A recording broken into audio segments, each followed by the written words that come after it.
안녕하세요. CDM 파트너스 이정입니다. 비가 엄청 많이 오다가 오늘 조금 소강이 된 상태여가지고 다행이라는 생각은 드는데, 이거 듣고 계신 분들이 혹시 비 때문에 피해를 입진 않으셨는지 모르겠습니다. 오늘 여기 계신 분들이 거의 대부분 콘텐츠 비즈니스를 준비하고 계시는 분들이라고 알고 있어요. 그래서 오늘 비즈니스 모델이랑 그 비즈니스 모델을 가지고 시장 검증을 한 번쯤은 해봐야 되는데 어떻게 하는지에 대해서 준비를 했습니다. 2시간 정도 강의를 할 거고, 끝나고 나서 또 질의응답 시간도 있으니까 중간중간에라도 필요한 거 있으면 질문을 해주시면 될 것 같습니다. 일단 제 소개를 먼저 드려볼게요. 네, 저는 CDM 파트너스라고 하는 스타트업 엑셀러레이터 회사를 운영하고 있고요. 엑셀러레이터 회사는 잘 알고 계실 수도 있지만 중소벤처기업부에서 초기 기업들을 조금 지원하라는 그런 미션을 부여한 등록 기관입니다. 그래서 우리나라에 한 380개 정도의 기업들이 엑셀러레이터로 등록이 되어 있고, 저희도 그 중에 하나라고 보시면 되고요. 저희는 기본적으로 여성 기업에 집중하고 있습니다. 제가 여성이기도 하고, 그리고 제가 조금 몇 년 동안 지원했던 주요 분야가 여성 스타트업들에 대한 문제를 좀 같이 나누고, 여성 스타트업들이 함께 시너지를 낼 수 있는 그런 시간을 갖는 그런 여성 스타트업 포럼을 운영하고 있어요. 그래서 저희 CDM 파트너스에서도 여성 스타트업들을 좀 집중해서 지원을 하고 있고, 그 중에서도 교육 관련된 분야라던가 아니면 헬스케어, 아니면 여성 관련된 제품이나 서비스, 이쪽에 집중 투자를 지원하고 있습니다. 저는 그런 사람이고, 지금 보시는 대로 여러 가지 양력들이 있으니까 한번 보시면 되는데, 그냥 딱 봐도 저는 굉장히 예비 기업들한테 관심이 많아요. 그리고 예비 기업도 아닌 기업을 준비하려고 하시는 분들에게도 되게 많은 관심을 가지고 있고, 그래서 대학생들을 많이 만나고 있습니다.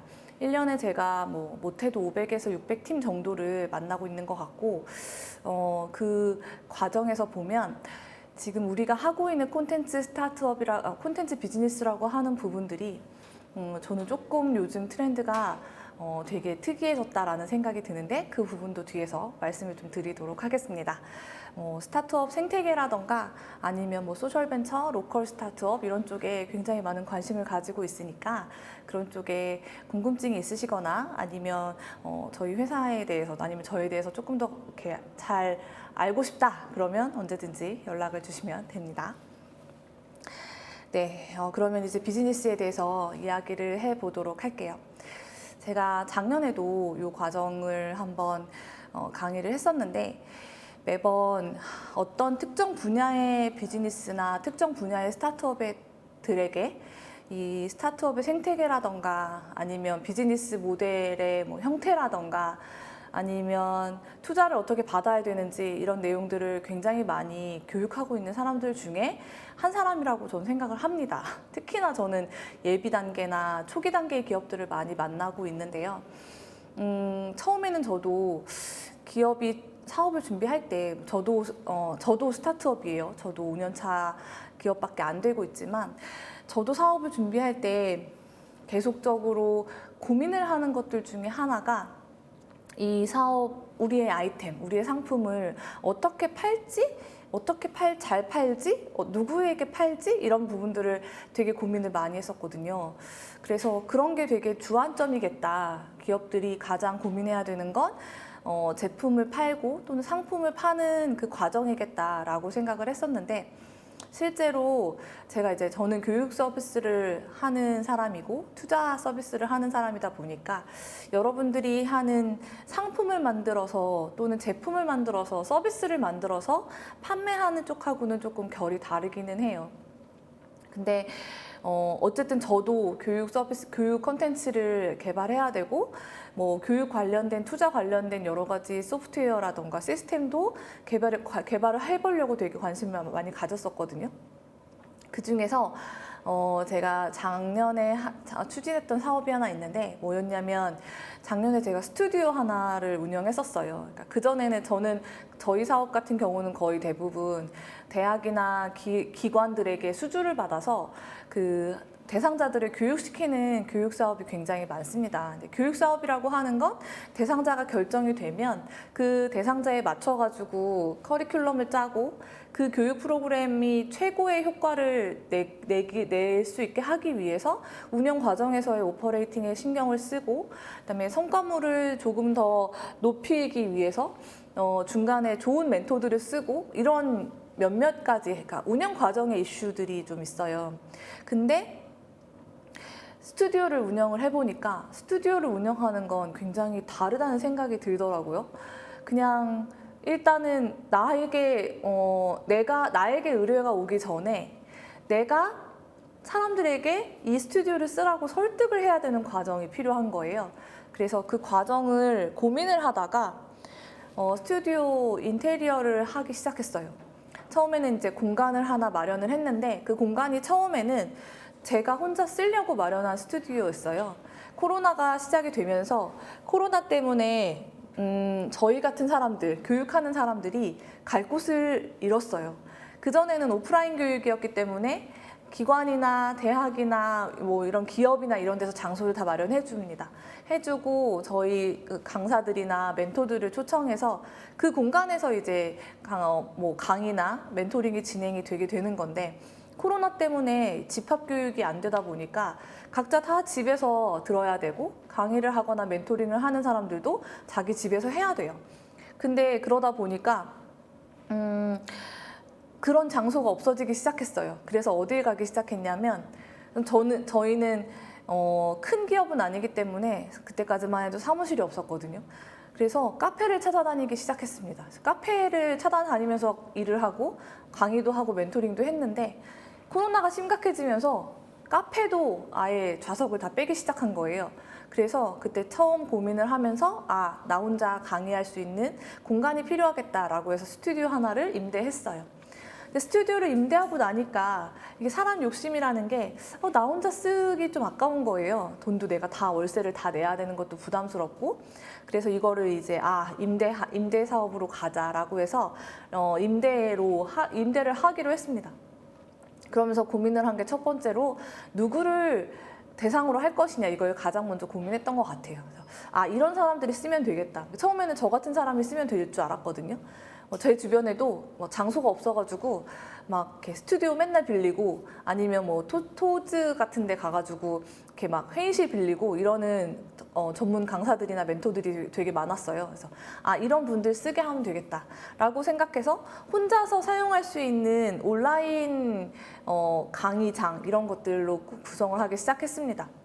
네, 그렇게 구성을 하기 시작하니까 이제 자재들이나 장비들이나 이런 것들을 거기에 맞춰가지고 구입을 했겠죠. 근데 중간에 유튜버 한 명이 저희한테 연락을 주셔서 자기가 유튜브를 찍는데 그 공간을 쓰고 싶다는 거예요.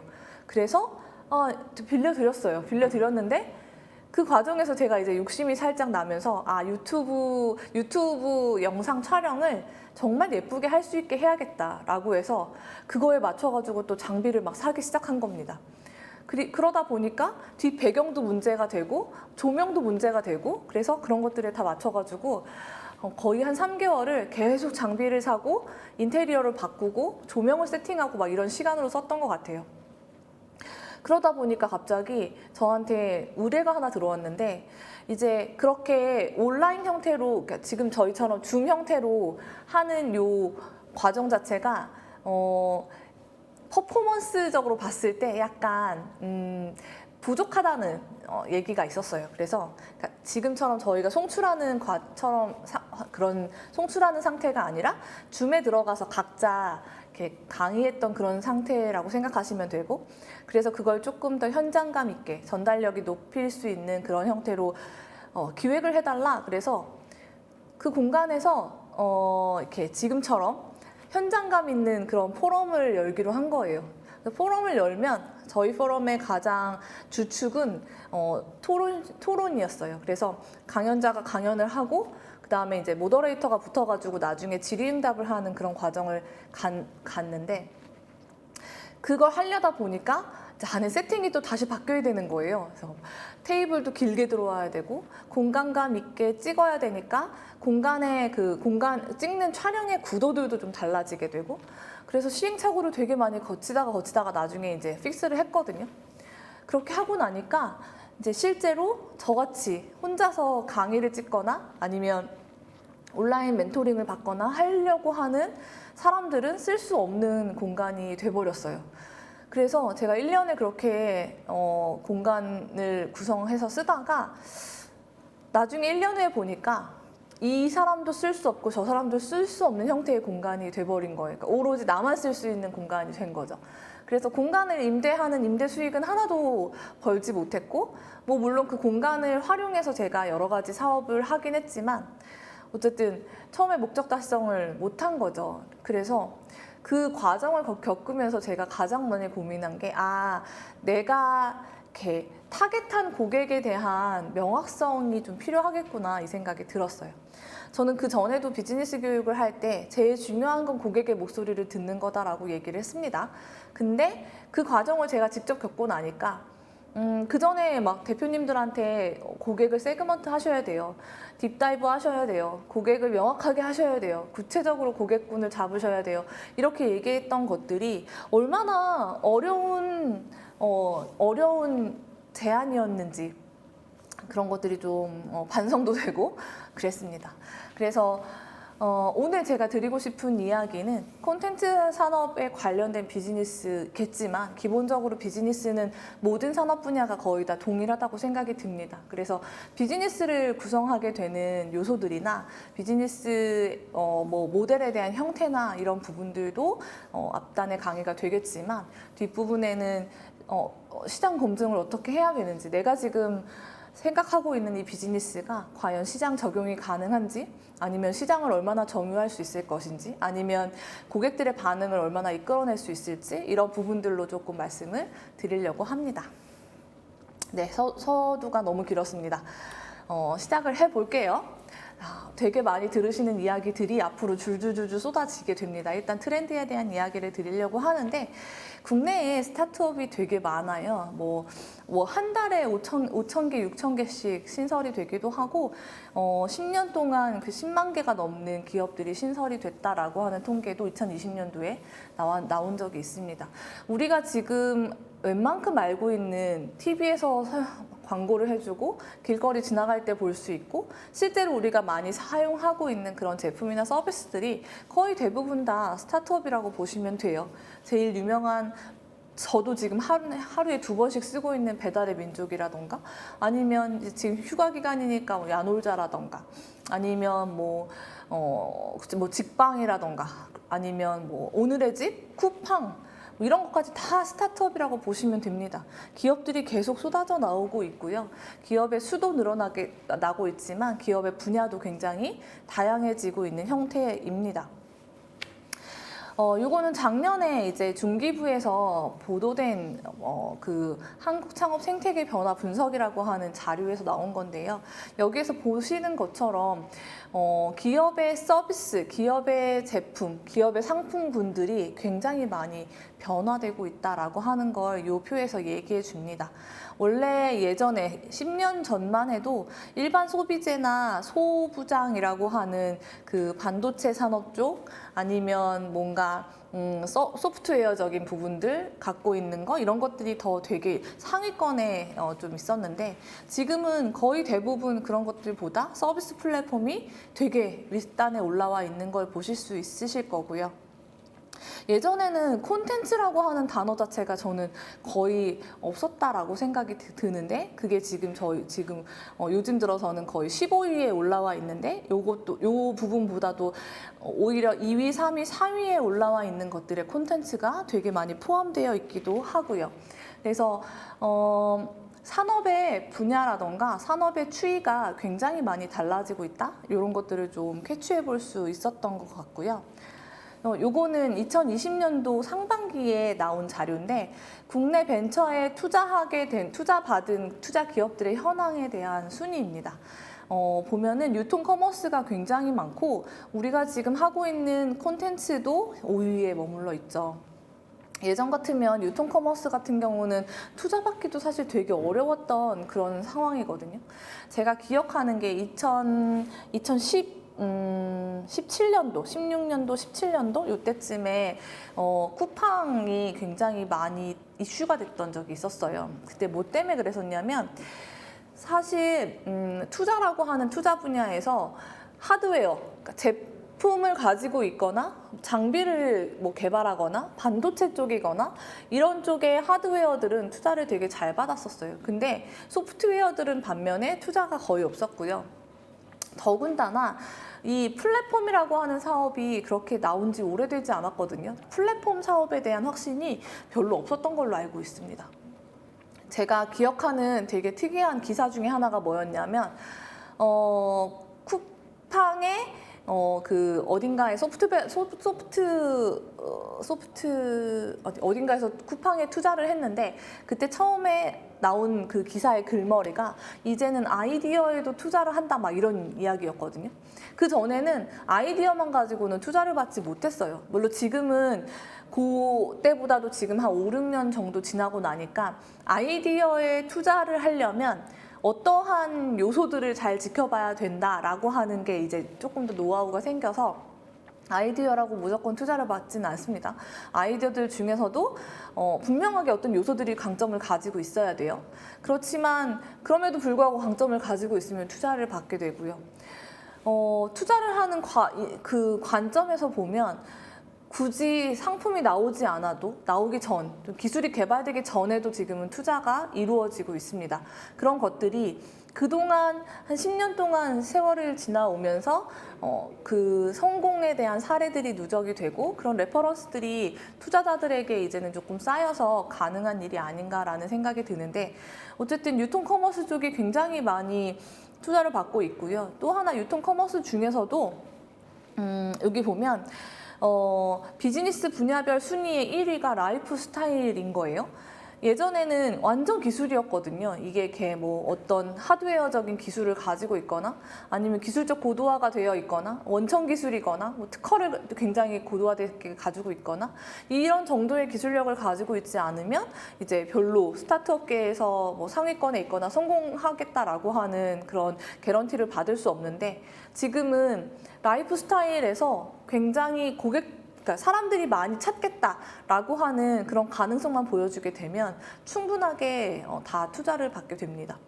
요즘은 뭐 투자에 대한 것들이 워낙에 잘 열려 있어서 그럴 수도 있겠지만 기본적인 아이들 교육 콘텐츠라던가 뭐 아이들 교육 콘텐츠라고 하면 아이들이 연령대별로 어떠한 교육을 받아야 된다라고 하는 걸 뭔가 이렇게 툴로 만들거나 아니면 뭔가 교구로 만들거나 아니면 단순하게 영상이나 웹툰이나 뭐 이런 걸로만 만들어도 그걸 다 교육 콘텐츠라고 얘기를 하고 그 콘텐츠 자체가 학습 효과를 줄 수 있다라고 하는 그런 가능성을 보여주면 그러면 이제 다 투자를 받을 수 있는 그런 상황들이 만들어졌어요. 그래서 요즘 들어서 가장 우리가 중요하게 생각해야 되는 분야가 어딘가, 사람들이 어떤 부분에 관심을 더 많이 두고 있는가 이런 것들을 좀 트렌드적으로 파악할 필요도 있을 것 같고 아직까지도 라이프 스타일이나 플랫폼이나 콘텐츠 분야는 굉장히 독보적으로 두상을 나타내고 있는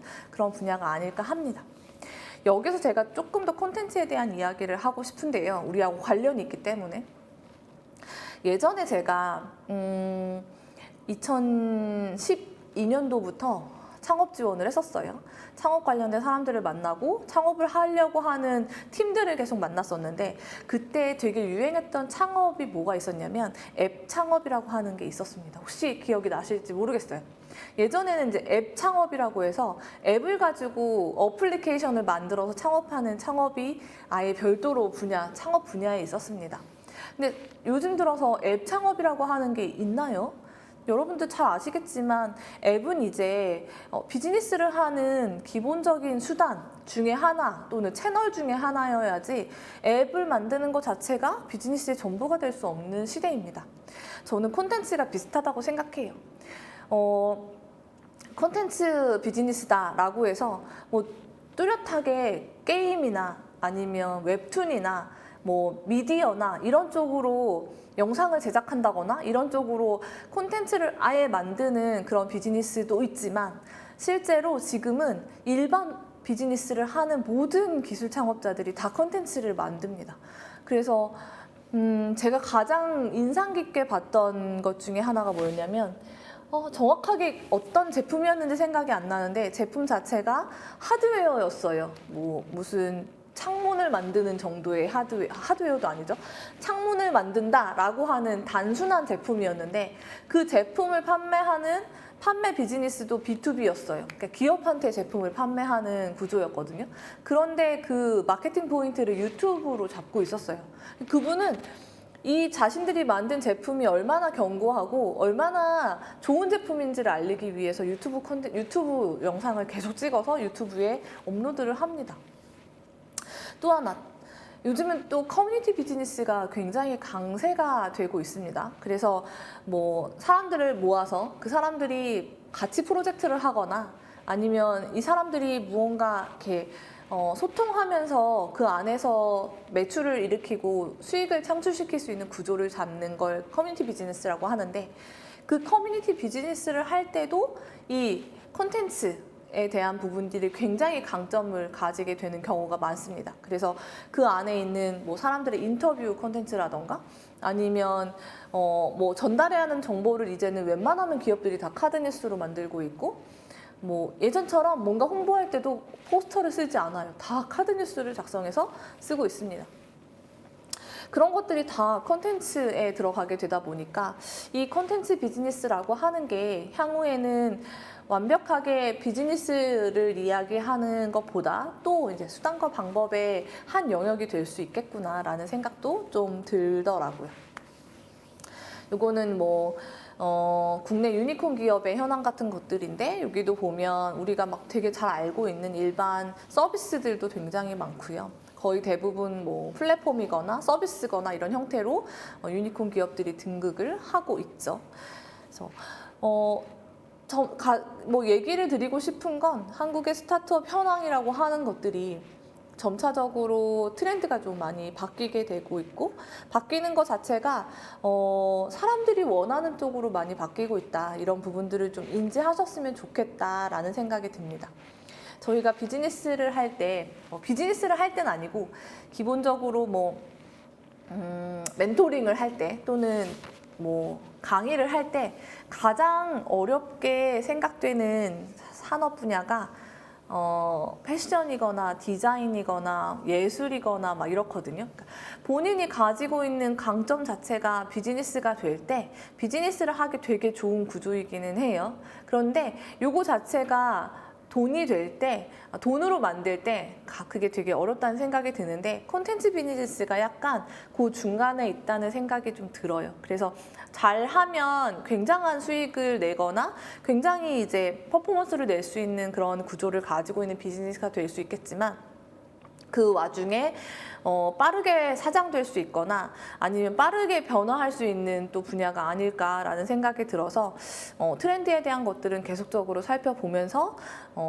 사업을 추진하셨으면 좋겠습니다. 투자에 대한 부분들도 좀 작년 투자에 대한 부분들도 얘기를 하려고 하는 건데, 앞서서 뭐 거의 다 말씀을 드렸어요. 뭐 트렌드 자체가 투자 트렌드도 지금은 거의 대부분 개인 고객들이 얼마나 열광하는가, 이 부분에 좀 더 초점을 맞추고 있으니, 우리가 비즈니스를 할 때 개인 고객들, 특히나 일반인들 대상으로 어떠한 호응을 얻어갈 수 있을 것인가, 이런 부분들도 좀 충분하게 보면서 진행을 하시면 더 좋을 것 같습니다. 요거는 저희가 콘텐츠 산업에 대해서 정부가 고민을 하고 있는 부분이 있더라고요. 그래서 제가 요거는 가지고 왔는데, 문화체육관광부에서 콘텐츠 산업에 대한 뭐 중장기 발전 계획 뭐 이런 식으로 세워뒀던 것 같고 2022년까지의 발전 계획이었어요. 그래서 이거는 올해 끝나는 계획이다. 아마 그러면 올해 하반기쯤에 앞으로의 또 다른 중장기 발전 계획이 또 하나가 나오게 되겠죠. 어쨌든 그런 내용을 좀 보면 콘텐츠 산업에 있어서 고민을 하는 것들 또는 콘텐츠 산업으로 있어서 좀 많이 올라가고 있는 것들이 있다. 근데 그 중에서도 우리가 좀 더 고민을 해야 되는 것들이 무엇인지에 대해서 여기선 얘기를 해놓은 것 같고 일단은 콘텐츠 산업에 있어서 2022년까지 국내 정부에서는 문화체육관광부에서는 뭐 한 3가지 정도의 그런 발전 방안을 내놨더라고요. 그래서 그 3가지 혁신 전략 자체가 첫 번째가 이제 정책 금융을 확충하겠다라는 것과 두 번째가 실감 콘텐츠를 육성하겠다는 것, 세 번째가 신한류로 연관 산업 성장을 견인하겠다라고 하는 3가지 분야입니다.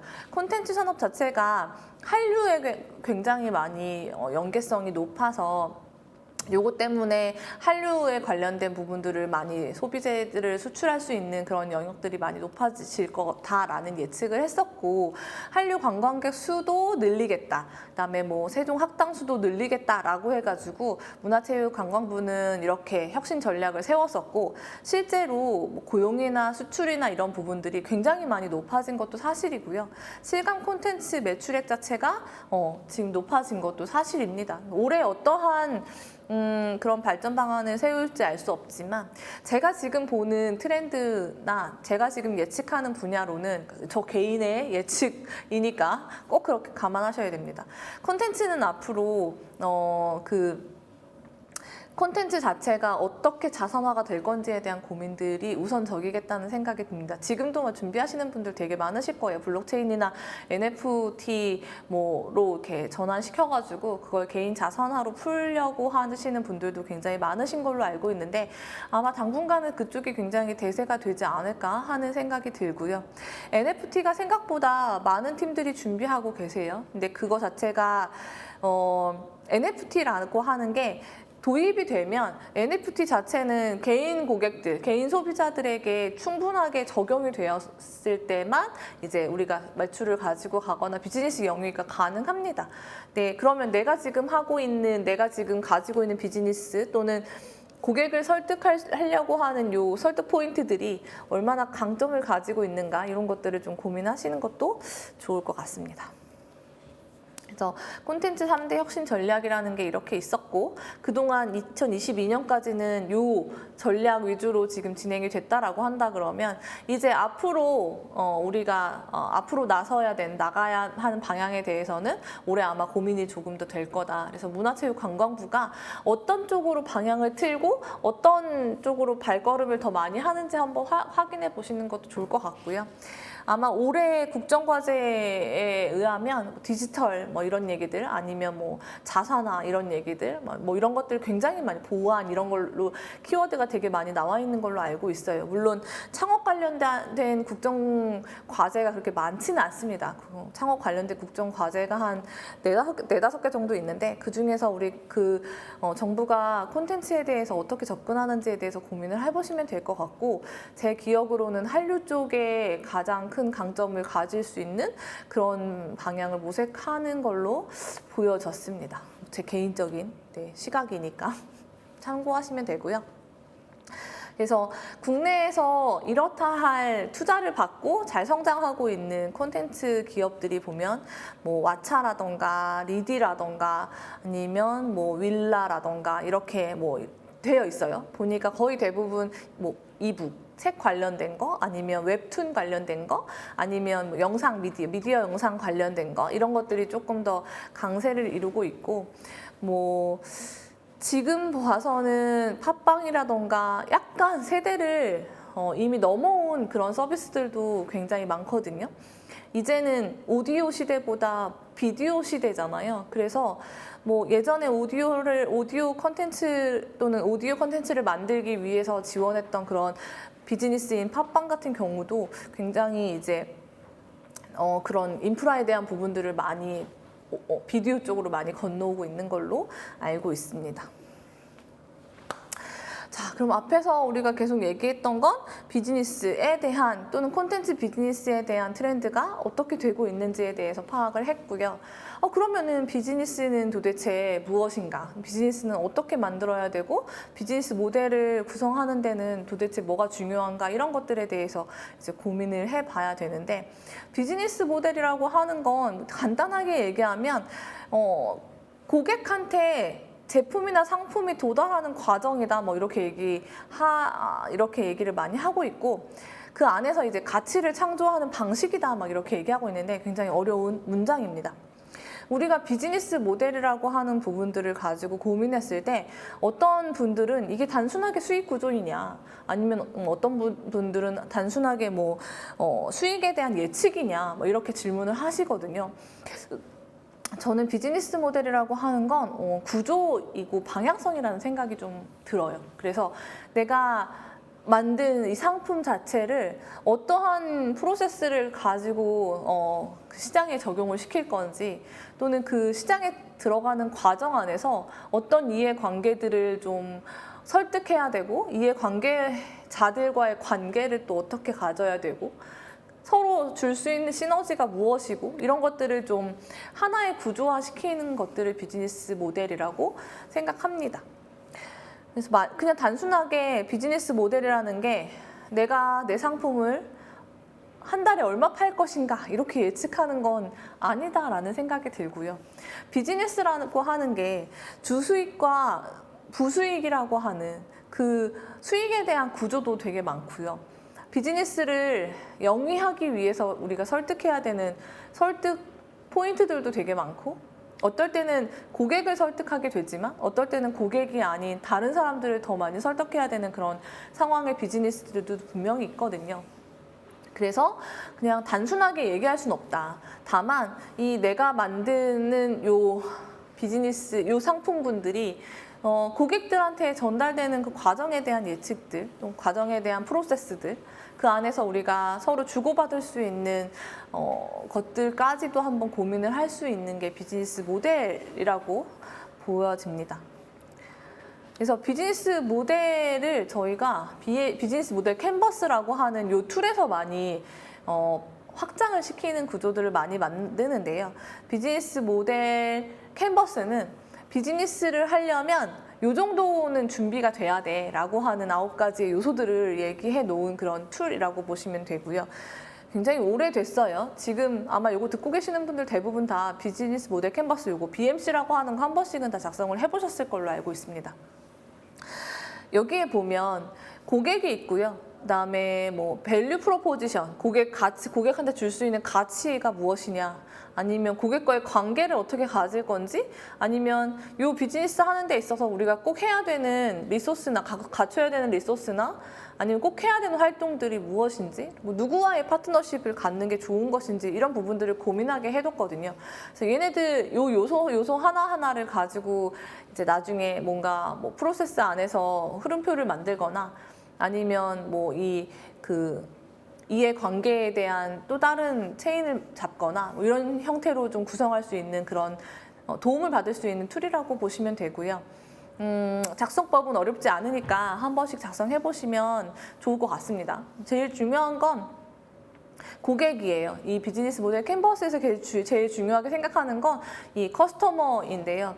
커스터머라고 하는 게 우리에게 고객은 단순하게 제품을 사는 사람만 고객은 아니다. 요거에 조금 집중하시면 더 많은 커스터머를 찾으실 수 있을 것 같다라는 생각이 들어요. 저도 처음에는 제가 스튜디오를 운영할 때 혼자서 영상을 찍는 또는 혼자서 강의를 해야 하는 그런 사람들이 내 고객일 거다라고 생각을 했잖아요. 근데 나중에 보니까 유튜버들도 고객이 될 수 있고 또는 아니면 뭔가 포럼처럼 온라인 행사를 해야 하는 기관도 우리의 고객이 될 수 있는 거죠. 물론 그 고객들이 다 우리의 고객이 될 수 있지만 그 중에서 누구에게 집중해야 하냐, 우선 고객을 선정하는 것도 되게 중요합니다. 그래서 고객을 고민할 때는 되게 다양한 고객들 중에서 가장 확장 가능성이나 아니면 가장 확보할 가능성이 유입시킬 수 있는 가능성이 높은 고객들을 우선 고객으로 선정하시면 되고 그 고객들을 위해서 우리가 어떠한 비즈니스 구조를 만들 것인가 이걸 한번 고민해 보시면 될 것 같고요. 비즈니스 모델이 되게 중요한 것 중에 하나는 고객한테 줄 수 있는 가치를 결정하는 그런 기준이 될 수 있다는 거예요. 고객한테 가치를 제공한다. 우리 서비스가 고객한테 가치가 있어야 그게 되게 좋은 서비스가 되고 그게 되게 비싼 서비스가 되는 거거든요. 단순하게 생각하면 나한테 중요하면 중요할수록 나는 더 비싼 돈을 내고 서비스를 이용하거나 제품을 사게 되겠죠. 우리가 괜히 갤럭시 핸드폰이나 아이폰 신제품을 150만 원, 160만 원씩 주고 사는 게 아니잖아요. 되게 중저가도 있어요. A라인 뭐 다 있잖아요. 그럼에도 불구하고 우리는 늘 제일 비싼 걸 사게 돼요. 왜냐하면 그게 우리한테 주는 가치가 분명하게 있으니까. 누군가에게는 성능에 대한 가치가 있겠고 누군가에게는 디자인에 대한 가치도 있겠고 누군가에게는 신제품이라고 하는 것 가지고도 가치가 있을 수 있습니다. 그 가치 부여가 고객들한테 충분하게 되면 그게 그 제품의 가치를 결정하는데 아주 다 중요한 기준이 되기도 하고요. 그 제품이나 서비스, 상품의 가치가 높으면 높을수록 기업들은 돈을 더 많이 벌 수 있게 되는 거죠. 그러니까 고객한테 우리가 가치를 전달한다라고 하는 요게 되게 중요하다고 저는 생각해요. 우리가 줄 수 있는 게 상품을 판다, 뭐 서비스를 이용하게 한다 이런 것보다 고객이 원하는 것들을 부여한다 이런 관점에서 조금 더 가치가 높은 비즈니스를 만드는 게 되게 중요한 거죠. 비즈니스를 만드는 데 있어서 몇몇 가지 고려를 해야 되는 요소들에도 첫 번째로는 목표 고객이 제일 먼저 언급이 됩니다. 그래서 목표 고객이 어떤 고객이냐에 따라서 뒤에서 고객한테 전달할 수 있는 가치가 높기도 하고 낮기도 하고 아예 없기도 하고요. 그 가치를 전달하는 체계나 아니면 가치를 전달하는 그 과정이나 아니면 가치를 전달하는 채널 이런 것들도 다 달라지게 돼요. 그래서 적합한 고객, 가장 좋은 고객과 그 고객한테 가장 적합한 그런 가치, 채널, 방법론 이런 것들이 다 붙어야 그때서 되게 중요한 비즈니스가 된다라고 하는 걸 좀 명심하시면 좋을 것 같습니다. 그래서 비즈니스 모델은 이러한 9가지 요소를 가지고 우리가 고객한테 어떠한 가치를 제공할 것인지에 대해서 고민을 하는 그런 과정 안에 나온 산출물이라고 보시면 되고요. 결론적으로 보면 상품이 고객한테 도달하는 과정이고요. 고객에게 전달되는 가치 측정의 결과나 수익 창출의 방안이 되기도 합니다. 또 하나 중요한 건 매출을 창출하는 과정에서 고려해야 되는 이해관계망에 대한 고려를 할 수가 있어요. 어떤 건 내가 이 상품을 고객들한테 전달하는 데 있어서 온라인 채널이 되게 중요한 역할을 하게 될 수도 있고요. 어떠한 경우는 이해관계자들 중에서 물류나 유통을 좀 도와주는 파트너가 되게 중요하게 우리한테 중요하게 할 수 있고요. 어떤 경우는 그 채널에서 우리가 고객들을 설득하는 그 설득 콘텐츠들, 설득 방법들 이런 것들이 더 되게 중요할 수 있거든요. 고객이 무엇을 중요하게 생각하느냐에 따라서 채널에 더 강점을 높일 것인지 아니면 파트너를 잘 설득할 것인지 아니면 인프라를 잘 구축할 것인지 이런 부분도 결정이 됩니다. 어떤 고객들은 그렇거든요. 상품을 사는 데 있어서 나는 이거 무조건 신기술이 도입이 돼야 돼 라고 얘기하는 고객이 있고 어떤 고객들은 무조건 나는 빨랐으면 좋겠어 아니면 요거 사는데 별로 쌌으면 좋겠어 비싸지 않았으면 좋겠어 라고 하는 본인들이 생각하고 있는 가치 부여가 다 다릅니다. 그래서 고객들마다 원하는 바가 다르고 요구사항이 다르고 해결해 줬으면 좋겠는 프로블럼이 다 달라요. 그런 것들 중에서 가장 우리가 빠르게 시장에 적용할 수 있는 고객들을 설득할 수 있는 것들을 비즈니스로 잡는 것이 우리한테 굉장히 좋은 전략이겠다라는 것도 설명을 드리고 싶습니다. 그래서 비즈니스 모델을 수립하는 건 비즈니스를 하는 데 있어서 가장 먼저 해야 되는 게 맞습니다. 그래서 비즈니스 모델을 수립하는 데 있어서 가장 먼저 고민을 해야 되는 건 고객이고요. 내가 이 고객을 대상으로 어떤 방법으로 설득하고 어떻게 판매하고 그 판매 이후에 고객을 유지하기 위해서 고객과의 관계를 계속적으로 유지하기 위해서 나는 무엇을 할 것인가 이런 부분들까지 다 고민을 해둬야 하는 게 비즈니스 모델이라는 거죠. 그래서 단순하게 돈을 얼마를 번다, 돈을 어떻게 번다. 예를 들어 정액제로 벌 거예요. 정액제로 부여할 거예요. 연회비 받을 거예요. 라고 하는 그러한 수익 구조. 그거는 수익 구조라고 얘기를 하고요. 그 수익 구조 자체가 비즈니스 모델은 아니다. 그 수익 구조를 만들기 위해서 앞단에 더 많이 구성해야 되는 그런 구조물들이 무엇이 있는지 이것도 한번 살펴보셨으면 좋겠고, 연회비를 받던 정액제로 가던 아니면 제품 판매로 가던 서비스 이용으로 가던 다 상관이 없어요. 근데 그마저도 고객의 성향에 맞아야 되고 고객이 원하는 바와 일치를 해야지만 우리는 매출을 창출하는 시간을 굉장히 많이 줄일 수 있습니다. 스타트업이 고민해야 되는 것 중에 하나는 전 타이밍이라고 생각하거든요. 그래서 예전에 만났던 어떤 그 학생이었어요. 그 학생이 뭐라고 했냐면 자기가 갖고 있는 기술을 가지고 그 기술 도입을 하게 되면 이 전국이 다 자율주행을 할 수 있는 그런 체제가 만들어진다. 그게 되게 교통적인 요건을 완화시키는 되게 좋다는 설명을 되게 많이 했거든요. 근데 실제로 그 당시에 그 친구는 그 기술을 가지고 서비스를 만들 수 있는 수준은 아니었고, 그 친구가 가지고 있는 포지션 자체가 학생이었기 때문에 그런 서비스를 만들었다고 해도 시장에 진입하게 되는, 시장에 적용할 수 있는 그런 가능성이 그렇게 높지 않았었어요. 그래서 지금은 타이밍이 아니고 본인에 대한 역량도 높아야 되고 팀의 강점도 더 깊어야 되고, 그리고 포지션을 가지고 접근할 수 있는 접근 가능성도 열어야 된다라고 하는 이야기들을 그때 했었는데, 지금 당장 들어가면 안 되는 그런 타이밍을 가지고 있는 비즈니스도 있고요. 아니면 지금 당장 들어가야지만 시장을 만들 수 있는 그런 타이밍을 갖고 있는 비즈니스들도 있어요. 그래서 그걸 잘 구분하셔야 될 것 같고, 그 분석을 하시려면 트렌드도 잘 아셔야 되고, 이 비즈니스 생태계에 대한 것들, 이해 관계자의 요구사항들도 굉장히 많이 아셔야 됩니다.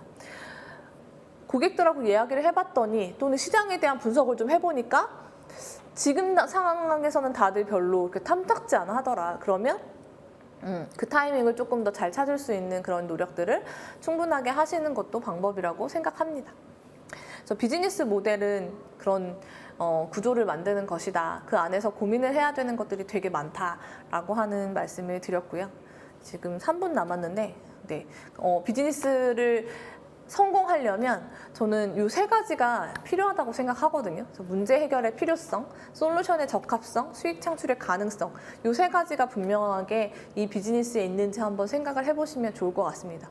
문제 해결의 필요성이라고 하는 건 대상자들, 내가 이 상품을, 이 제품을 또는 우리의 컨텐츠를 제공하려고 하는 대상자들이 얼마나 힘든 상황에 많이 놓여 있는지에 대해서 분석하시면 돼요. 특히나 이제 컨텐츠나 문화예술이나 아까 말씀드린 그런 디자인이나 이런 쪽은 그 문제 해결보다는 고객의 요구사항이나 고객의 욕구하고도 조금 더 좀 밀접하기는 합니다. 문제가 있으니까 컨텐츠가 필요하다라는 것보다 고객의 요구사항이나 욕구사항에 대한 것들이 더 많은 반영이 될 수 있겠지만, 그러려고 해도 사실은 고객의 성향을 굉장히 많이 분석해야 되고, 고객이 지금 느끼고 있는 감정상의 불편함이나 행동상의 불편함이나 아니면 요구하고 있는 요구사항에 대한 것들도 굉장히 많이 중요하게 파악이 돼야 되는 요소들이라고 생각하고요.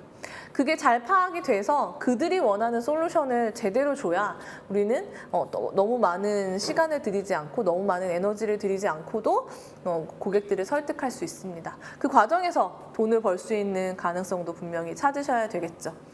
보통 스타트업들이 마지막에 수익 창출 가능성을 찾기 위해서 앞단의 문제 해결 필요성이나 솔루션의 적합성을 무너뜨리는 경우들이 굉장히 많아요. 사업적으로, 현실적으로는 가능합니다. 근데 이론적으로 보면 부적합한 거죠. 그래서 투자를 받거나 사업성을 평가받는 평가 자리에서는 문제 해결의 필요성과 솔루션의 적합성, 수익 창출의 가능성, 이게 다 연계성을 가지지 않으면 비즈니스에 대한 부분들을 높게 평가받지 못해요. 그래서 그런 것들도 좀 감안하셔서 우리가 갖고 있는 플랜에 저 세 가지가 잘 담겨 있는지 보시면 좋겠고, 그리고 나서 이제 가능하다라고 했을 때 좋다, 연계성도 있고 문제 해결의 필요성도 다 있다라고 하면 그 다음에 비즈니스에서 꼭 찾으셔야 되는 건 수익성과 지속 가능성, 그리고 안정성과 확장성, 이 네 가지입니다. 앞단의 거는 제한 배경, 지금 우리가 하려고 하는 현실에 대한 부분들일 거고, 이 지금 수익성, 지속 가능성, 안정성, 확장성은 사업 전략, 미래에 대한 이야기들일 거예요. 그래서 현재와 미래에 창출시키는 것들이 얼마나 풍성하느냐, 이 부분이 우리 비즈니스의 필요성의 가장 주안점이 아닐까 하는 생각이 듭니다. 네, 50분이라서 제가 10분 정도 쉬고요. 뒤에 비즈니스 사례랑 검증 과정에 대해서 조금 더 말씀을 드리도록 할게요. 잠시 후에 뵙겠습니다.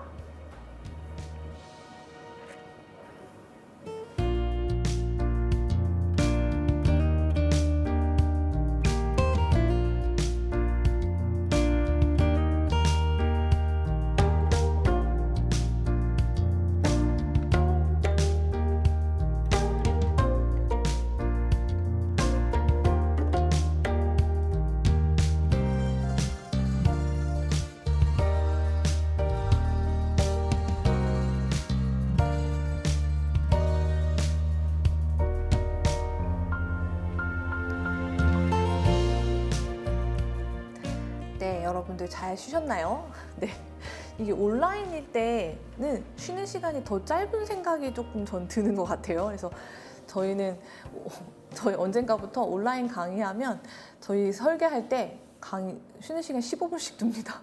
그래서 이상하게 온라인은 조금 더 시간이 타이트한 것 같다는 생각이 들고, 강의할 때도 어쩔 때는 되게 시간이 부족하다는 생각이 들 때도 있는데, 거의 대부분 혼자 떠들다 보니까 강의 자료를 만들면 그 강의 자료대로만 강의를 하면 진짜 한 30-40분 만에 끝나게 되는 경우들도 되게 많은 것 같아요.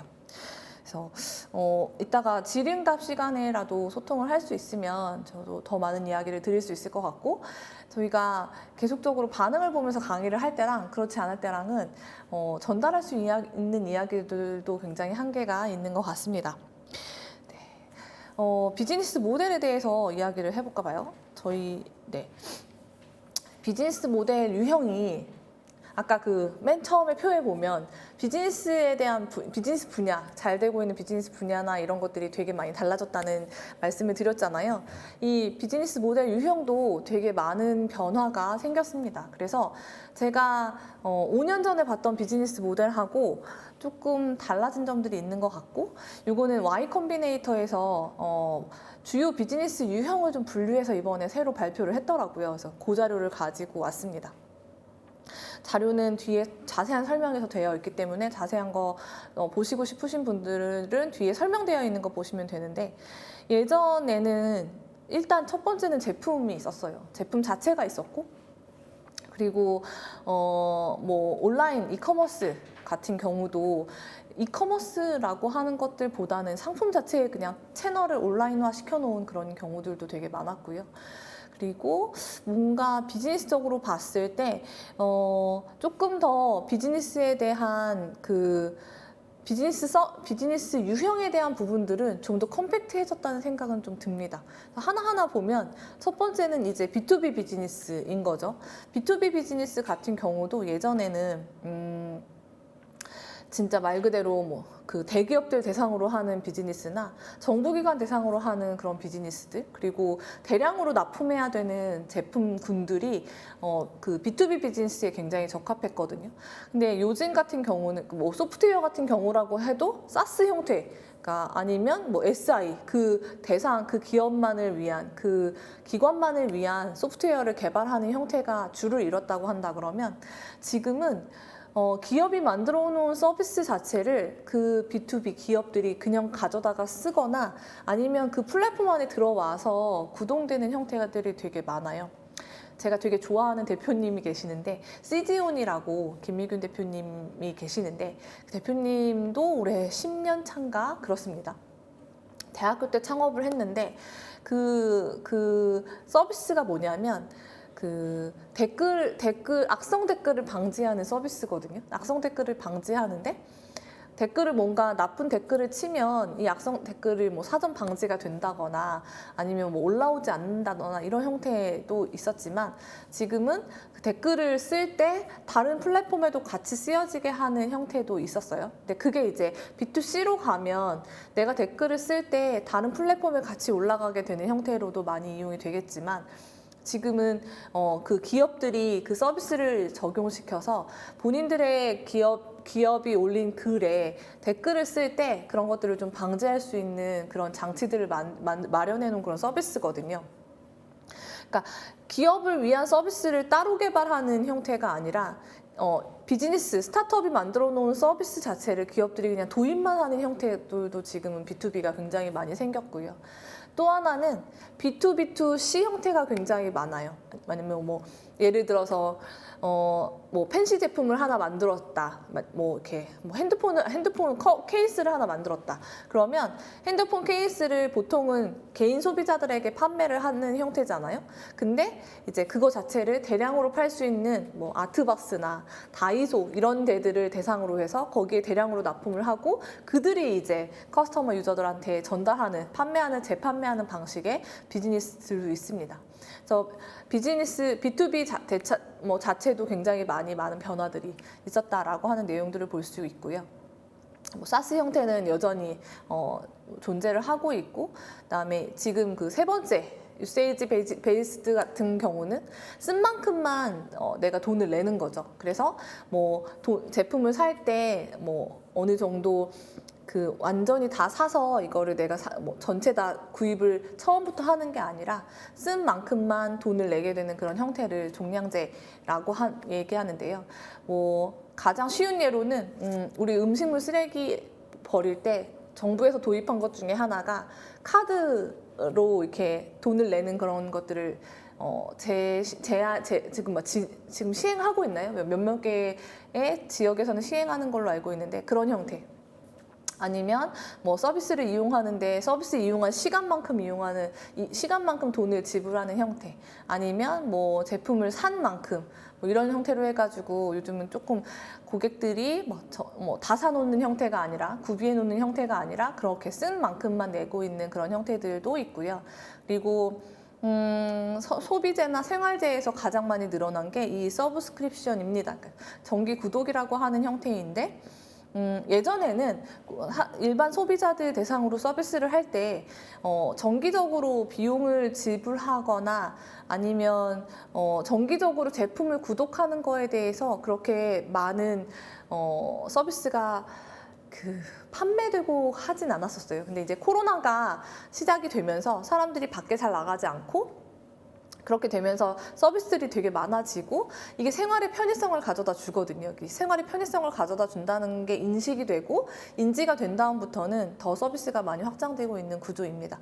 지금은 꽃 구독도 있고요, 그림 구독도 있고, 일반 생활 제품들, 저희 집 같은 경우는 샴푸나 바디워시 같은 것들은 정기 구독을 해서 사용을 합니다.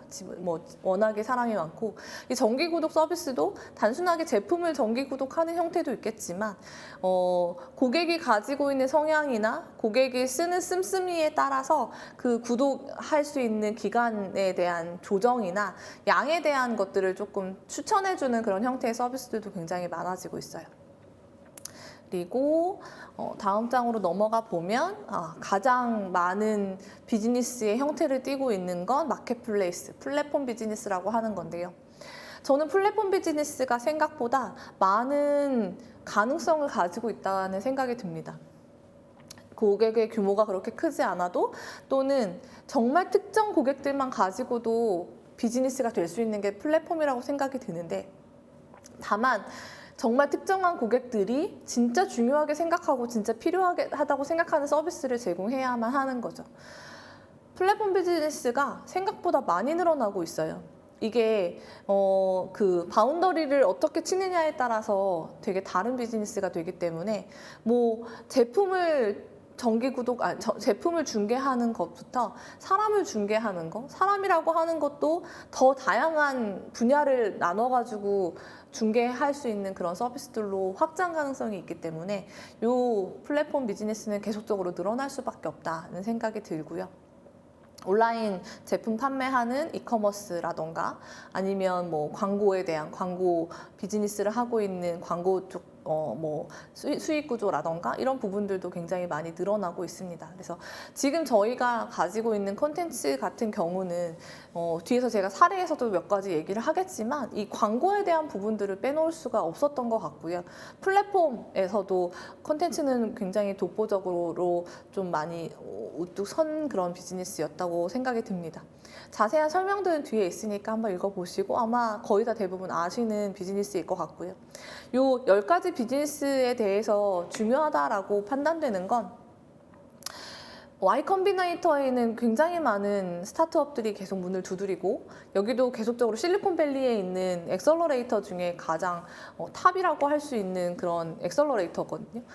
투자도 많이 하고 기업의 분석도 되게 많이 하는데 얘네들이 내놓은 주요 비즈니스 유형이라고 한다 그러면 최근 3년에서 5년간 스타트업의 비즈니스를 다 집약해 놓은 거라고 볼 수 있습니다. 그래서 이 비즈니스 자체는 앞으로도 계속 쭉 더 확장되거나 아니면 확산될 가능성이 되게 많은 비즈니스라는 생각이 들고, 이거 외에 우리가 갖고 있는 또 다른 혁신이라던가 아니면 창의라던가 이런 부분이 붙어낼 수 있으면 좋고요. 또 하나는 한 가지의 비즈니스 모델 유형만 가지고 있지는 않는 것 같다. 예를 들어서 플랫폼인데도 여기에 광고가 붙기도 하고요. 아니면 플랫폼인데도 여기에 이커머스라고 하는 또 다른 비즈니스가 붙어서 지금 저희가 알고 있는 페이스북이나 인스타나 이런 애들도 플랫폼인데 여기에 계속적으로 광고가 붙고 그 광고를 통해서 이제 제품 판매까지 진행이 될 수 있는 그런 형태들을 계속 보여주고 있거든요. 그래서 앞으로의 비즈니스는 더 많은 확장 가능성을 가지고 있을 수 있다. 또 다른 새로운 비즈니스 모델이 유형이 나올 수 있겠지만 그런 것들도 충분하게 기존의 것들과 붙여낼 수 있는 형태들이 될 수 있을 것 같다는 생각이 들고, 예전에 이 코로나 때문에 되게 많은 비즈니스의 변화들이 생겼거든요. 예를 들어서 관광 산업을 하는 마이리얼 트립이라고 하는 기업이 있습니다. 관광 비즈니스인데 해외에 갈 때 해외에 있는 가이드를 붙여서 해외 관광 서비스를 판매하는 그런 비즈니스인데 코로나 때문에 한국 사람들이 해외에 가지를 못하고 있었어요. 그러니까 마이리얼 트립에서 그 다음에 이제 다음 스텝은 아니겠죠. 조금 더 다운 스텝으로 만들어낸 게 국내 여행으로 돌렸고, 해외여행 같은 경우는 컨텐츠를 만들어가지고 해외에 계속 지속적인 관심을 보여주게 한다던가 아니면 국내 여행으로 돌리기 위해서 국내 여행지에 대한 컨텐츠를 만들어가지고 고객들을 확보하는 그런 전략들을 썼거든요. 그래서 환경에 따라서 비즈니스를 어떻게 영위해야 되는지의 유연성을 가지고 있기 때문에 스타트업들은 비즈니스 유형에 대한 부분들은 얼마든지 달라지거나 확장될 수 있겠다라는 생각이 또 듭니다. 사례들을 가지고 왔는데 시간이 많지 않으니까 제가 한두 개 정도만 이야기를 해볼게요. 첫 번째는 넷플릭스 사례입니다. 우리가 가장 잘 알고 있는 OTT 서비스를 하고 있는 기업이기도 하고 가장 OTT 서비스 중에서 독보적으로 단연코 좋은 컨텐츠들을 많이 가지고 있는 그런 기업이잖아요. 넷플릭스는 연회원, 그러니까 회원제로 이용이 되죠. 그래서 월정액으로 계속 저희가 비용이 나가고 있는 구조인데 추이를 보시면 이렇게 한 번씩 올라갔던 추세가 있고 계속 바닥치는 추세가 있을 거예요. 이 올라갔던 추세에 무엇이 나타났는지에 대한 것들도 한번 살펴보실 필요가 있습니다. 국내 기준으로 보면 뭐 어떤 오리지널 뭐를 올라왔을 때, 예를 들어서 그 뭐죠? 되게 유명한 오징어 게임 뭐 이런 것들이 올라왔을 때 막 한 번씩 회원 가입이 막 이렇게 상을 치고요. 그리고 평상시에는 떨어졌다가 또 무슨 컨텐츠가 하나 홍준기가 막 만든 무슨 영화 그거 하나 또 들어오면 또 상치고 이런 형태예요. 그러니까 넷플릭스도 계속적으로 가입자를 증가시켜야 되는 이 컨텐츠 제작이나 개발에 대한 고민을 평생 해야 되는 그런 기업인 거예요. 그래서 제가 요즘 이 넷플릭스가 가고 있는 비즈니스의 그 구조나 확장성에 대해서 되게 놀라운 걸 발견했습니다. 다 아실 수도 있는데 저는 콘텐츠에 대해서 그렇게 자세히 들여보진 않았으니까 요거 아시나요? 이 넷플릭스에서 게임이랑 굿즈 판매를 하고 있어요. 그래서 OTT 서비스에서 사업 확장을 게임과 넷플릭스 굿즈로 하고 있습니다. 넷플릭스가 지금 기묘한 이야기를 가지고 게임을 만들고 있어요. 그러면 기묘한 이야기를 가지고 게임을 만든다라고 하는 건 우리가 게임을 하는 데 있어서 익숙한 스토리가 그 안에 녹여진다는 거고, 그러면 게임을 선택할 때 익숙한 스토리에 대한 선택이 굉장히 잘 되겠죠. 제가 얼마 전에 넷플릭스에서 카터를 봤거든요. 여러분 카터 보셨는지 모르겠는데 카터가 굉장히 한국에서 찍은 영화인데 영상미가 장난 아니었어요. 영상을 보니까 그 주원이라고 하는 그 연기자가 찍는데 그 연기자가 이렇게 찍는 장면을 보니까 막 팔다리 온갖 카메라를 다 달고 찍더라고요. 영상을 뒤에서 보는 것처럼 찍기도 하고 밑에서 보는 것처럼 찍기도 하고 멀리서 보는 것처럼 찍기도 하고 되게 다양하게 찍었거든요.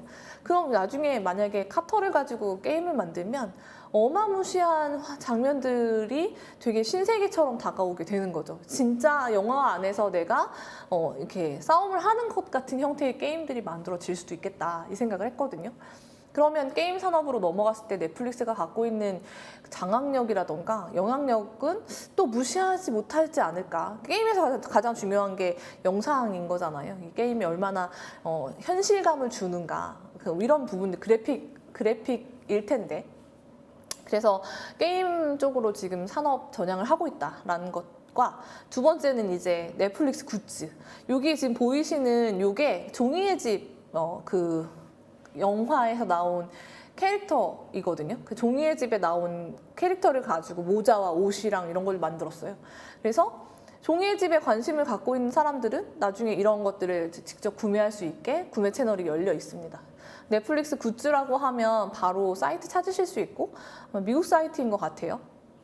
보면 모자 하나가 25불 이렇게 적혀 있는데, 저는 제가 이제 뒤에도 막 그 굿즈를 가지고 비즈니스를 하는 구조들을 계속 보는데, 사실은 요즘 그런 얘기 하잖아요. 스타벅스도 굿즈 산업인 거잖아요.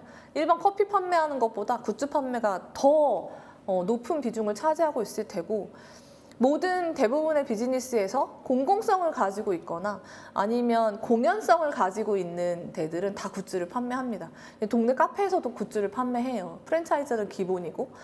근데 이게 넷플릭스가 이렇게까지 이렇게 진입을 한다라고 하는 건 이 부분에 대한 것들도 굉장히 큰 비즈니스 구조로 자리 잡을 수 있겠구나라는 생각이 들었어요. 그래서 콘텐츠 비즈니스를 가지고 단순하게 OTT는 이들도 그러니까 회원제로 운영하는 OTT 서비스는 이들에게도 큰 메리트가 없을 수 있구나라는 생각이 들었고, 또 하나 왓챠인가 티빙인가를 가서 보면 컨텐츠를 뭐라고 해야 되죠? 그러니까 컨텐츠를 한 번 구입해서 볼 수 있게 만들어놨어요. 넷플릭스는 아직까지 그게 안 되는 걸로 알고 있는데 그런 경우도 굉장히 그 부분에 대한 부수익이 꽤 괜찮겠다라는 생각이 듭니다. 아직까지 그러니까 OTT 서비스가 저도 왓챠 보고 티빙 보고 디즈니 플러스 보고 넷플릭스 보고 이렇게 4가지인가 보는데 이 4개를 합쳐놨으면 좋겠다는 생각을 되게 많이 하거든요.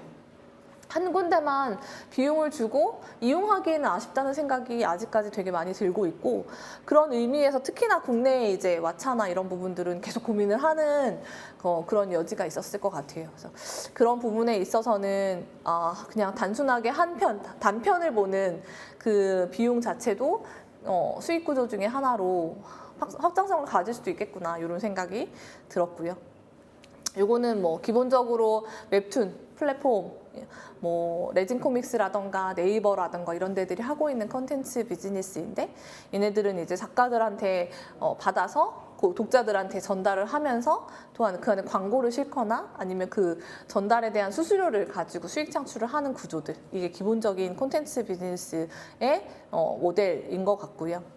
다음은 이제 IP 콘텐츠, 여기 계시는 분들 중에 이제 IP 콘텐츠를 하시는 분들도 계실 것 같은데, IP 콘텐츠라고 하는 건 콘텐츠 자체에 대한 저작권화를 얘기하는 거잖아요.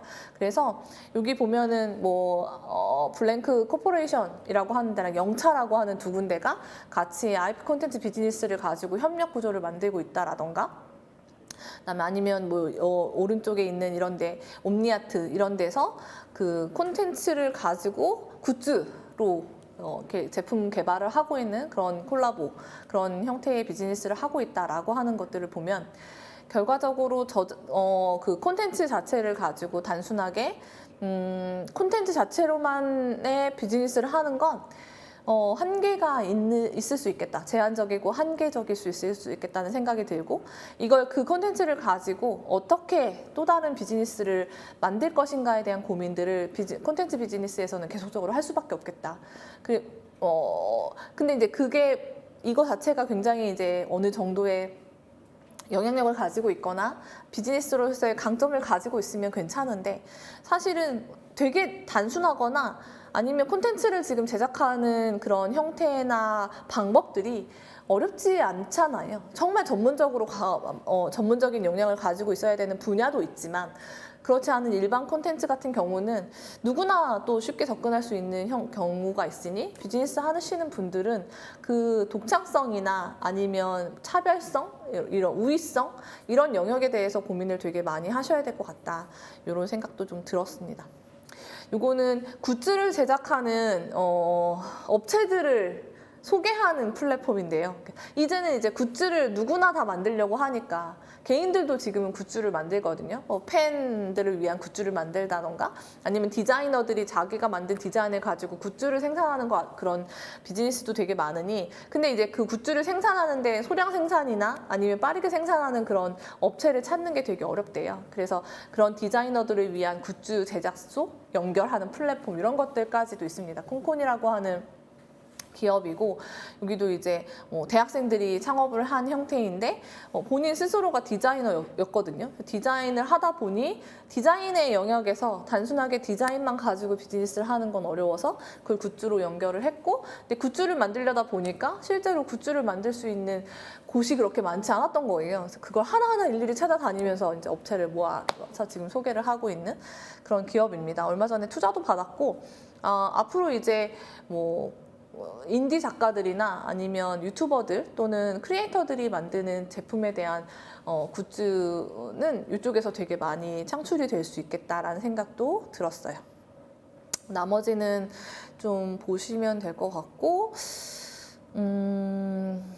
이렇게 지금 닷페이스 같이 영상 콘텐츠를 아예 제작 생산하는 그런 기업도 있어요. 근데 이 닷페이스 같은 경우는 이 콘텐츠 자체를 사회적인 문제들이나 아니면 조금 바뀌어야 되는 사회의 시각들을 가지고 콘텐츠를 만들었습니다.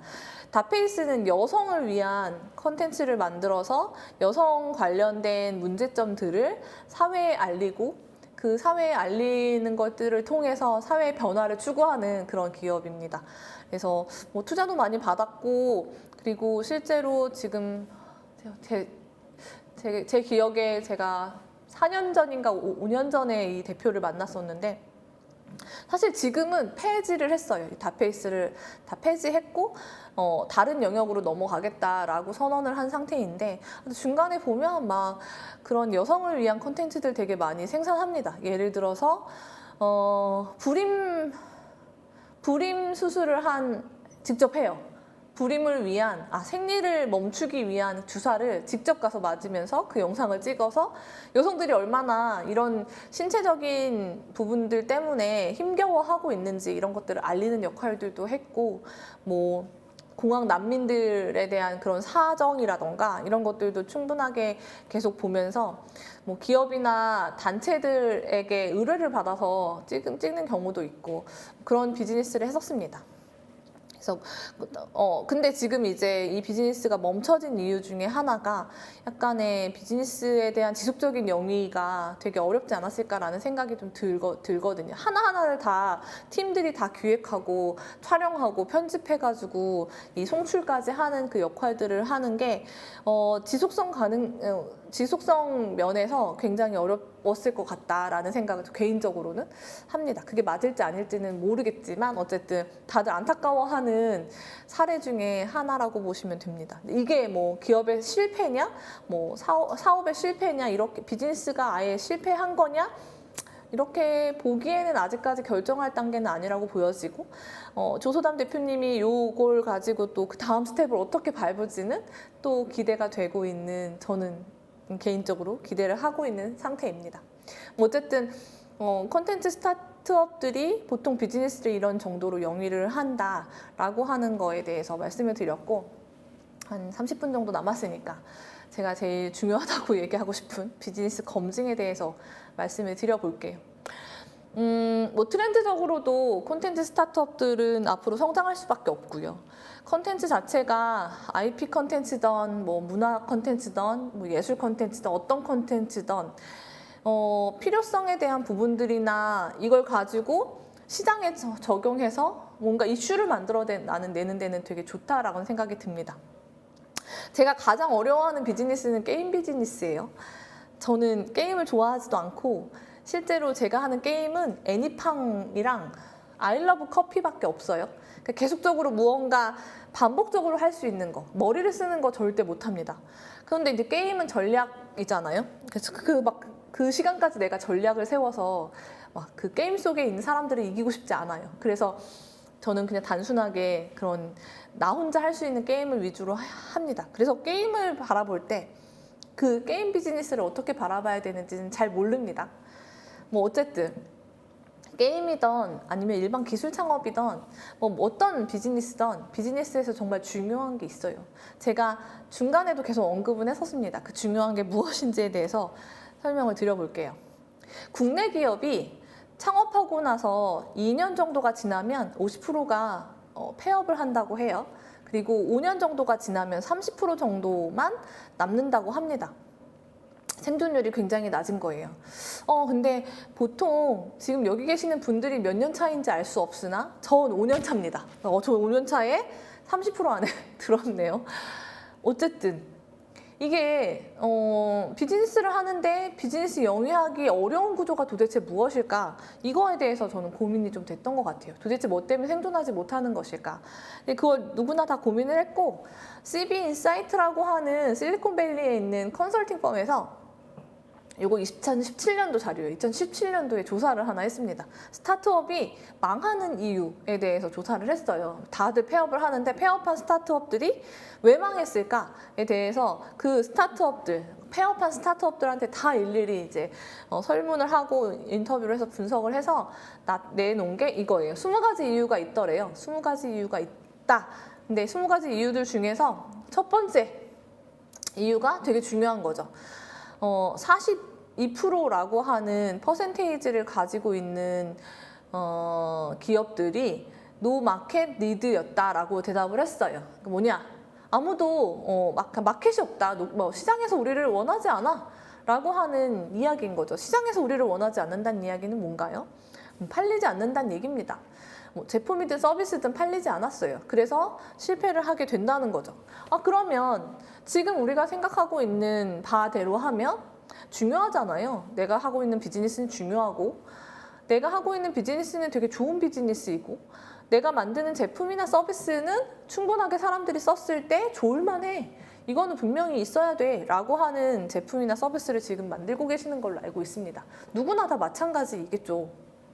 그럼에도 불구하고 50% 정도는 40% 정도는 시장에서 필요가 없는 제품이다라는 판단을 받았습니다. 그래서 그 이유에 대해서 보면 스타트업들이 실수하는 10가지라고 하는 게 조사가 됐는데 그 부분 중에 첫 번째가 Building something nobody wants라고 해서 아무도 원하지 않는 제품을 만들고 있다라고 하는 게 스타트업이 실수하는 거다라고 조사가 됐어요. 여러분들이 하고 있는 비즈니스 자체가 아무도 원하지 않는 제품이나 서비스다라고 하는 걸 생각해 보신 적이 있으신지 모르겠어요. 저는 비즈니스 멘토링을 좀 많이 하는 편이니까 스타트업들을 만날 때 계속적으로 질문을 할 수밖에 없거든요. 고객들을 만나봤냐? 누가 원하냐? 왜 원하냐? 얼마나 원하냐? 이런 질문을 되게 많이 해요. 이거는 투자할 때도 질문 많이 하고요. 평가할 때도 많이 합니다. 여러분들, 대표님들 어디 가서 평가 받으실 때 이런 질문 되게 많이 들으실 수 있어요. 근데 거의 대부분의 대표님들이 그 부분에 대해서 답변을 잘 못하는 경우들을 전 많이 봤습니다. 실제로 비즈니스를 하면서 고객을 한 명도 만나지 않으신 분들도 되게 많아요. 꼭 대상 고객들, 대상자들에 대한 의견은 들어보셨으면 좋겠어요. 그러니까 이 서비스가 좋냐 나쁘냐에 대한 의견을 들으라는 게 아니라 필요하냐 필요하지 않느냐에 대한 의견을 들으시면 좋겠습니다. 필요하지 않으면 아무도 사지 않아요. 있으면 좋아 라고 설득할 수 있지만 있으면 좋으면 없어도 돼 라고 하는 이야기와 똑같습니다. 그래서 있어야 되는 제품을 만들어라 라고 하는 머스트 해브에 대한 것도 당부를 드리고 싶어요. 어쨌든 아무도 원하지 않은 제품과 서비스를 만들고 있는 기업들이 되게 많다. 이것도 통계로 나왔습니다. 그래서 스타트업한테 가장 중요한 건 누구이냐인 거예요. 누구에게 필요한데? 누가 살 건데? 그 누구는 이걸 왜 살 건데? 라고 하는 커스터머 대상의 질문들을 계속적으로 좀 답변 받아보시면 좋을 것 같습니다.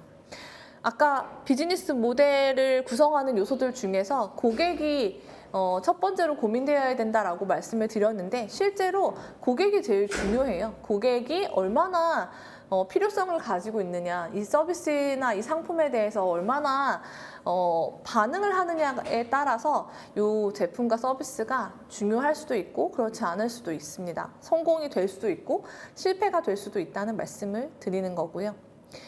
매출과 수익이 결국은 고객으로부터 나오기 때문에 우리는 고객한테 굉장히 집중을 많이 해야 됩니다. 그런데 스타트업들 중에서 내 고객이 누군지 모르는 그런 형태도 되게 많이 봤어요.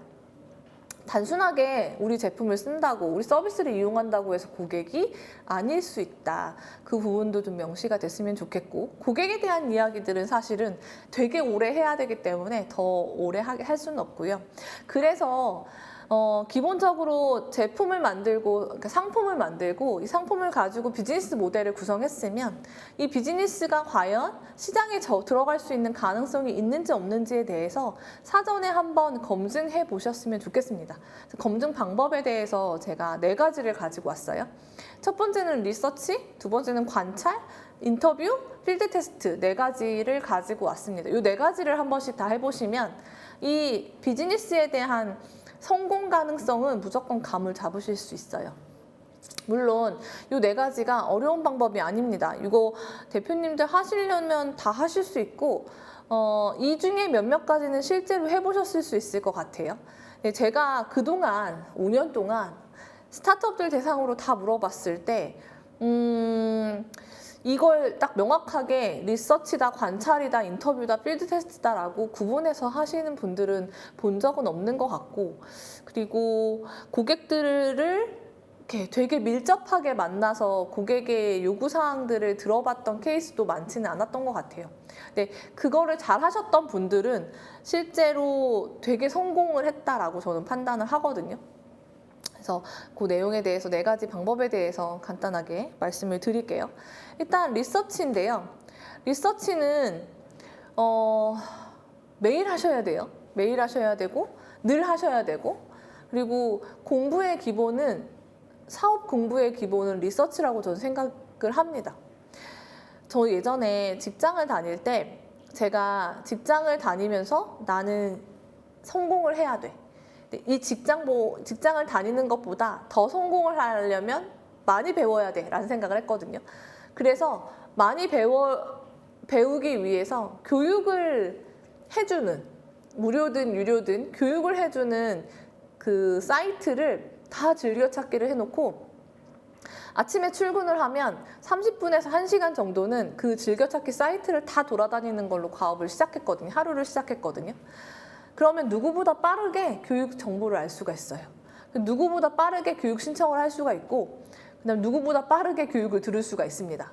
그래서 제가 점프업을 할 수 있었던 계기 중에 하나가 포지션에 대한 점프업을 할 때 남들은 하지 않았던 교육을 온라인으로 1년 동안 98시간인가 들었던 게 있어요.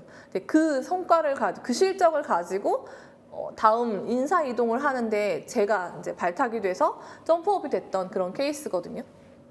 그래서 그런 사전 리서치에 대한 부분들을 매일매일 하셨으면 좋겠습니다. 내가 할 수 있는 비즈니스 영역에서 필요한 정보들이 나와 있는 사이트들, 정부 지원 사업을 알려주는 사이트들, 아니면 일반적인 내가 성장해야 되는 역량을 갖고 싶은 그런 정보를 주는 사이트들을 좀 즐겨찾기화 해놓고 거기에서 이제 계속적으로 매일매일 돌아다니면서 해보시는 게 좋고요. 처음에 사업 아이디어가 나왔을 때 리서치를 하시거든요. 거의 대부분. 근데 사업을 시작하고 제품이나 상품을 만들기 시작한 다음부터는 리서치를 안 하시는 게 기본이에요. 근데 리서치는 정말 매일매일 하셔야 됩니다. 왜냐? 트렌드가 계속 바뀌고 정보도 계속 달라지고요. 환경 자체가 계속 바뀌어요.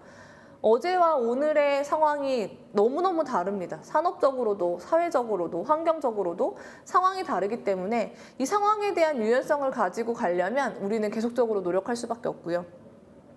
또 하나는 기존 경쟁사, 경쟁 제품 이런 것들이 내가 알고 있는 기존의 경쟁사나 경쟁 제품만 있는 게 아니라 지금 같이 준비하고 있는 경쟁사나 경쟁 제품도 굉장히 많거든요. 걔네들 중에서 먼저 치고 올라가는 기업들이 계속 있을 수밖에 없어요. 그러면 그 트렌드에 대한 것들도 잘 보고 타이밍이라던가 아니면 그 고객들이 원하고 있는 요소 이런 것들에 대해서도 분석을 하시려면 리서치를 굉장히 많이 하셔야 됩니다. 그래서 제품의 출시를 하거나 판매 현황을 알려고 하는 이런 작업들보다 현재 이제 어떻게 제품이 팔리고 있고 아니면 현재 그들은 어떤 비즈니스 모델을 가지고 있고 얼마나 팔리고 있고 막 이런 것들 있죠. 그다음에 그 채널을 뭘로 잡는지, 고객 조사는 어떤 방식으로 하는지 비즈니스 모델에 대한 분석을 위해서 경쟁사 분석이나 경쟁 제품 분석을 해보시는 것도 좋습니다. 현재 솔루션이 없다고 해서 경쟁사나 경쟁 제품이 없는 게 아니거든요. 예를 들어서 난 신시장이다. 그러면 기존에 무슨 어떤 형태로든 고객들은 존재하고 있었어요. 내가 커피를 파는 사람이다 라고 하면 내 고객들은 커피를 먹는 사람들이 될 수도 있겠지만 차를 마시는 사람들도 제 고객들이 되어야 하고 간식, 디저트를 먹는 사람들도 제 고객들이 되어야 하거든요. 단순하게 1대1 방식으로 유사 서비스만 가지고 선택을 하시면 안 된다는 거예요.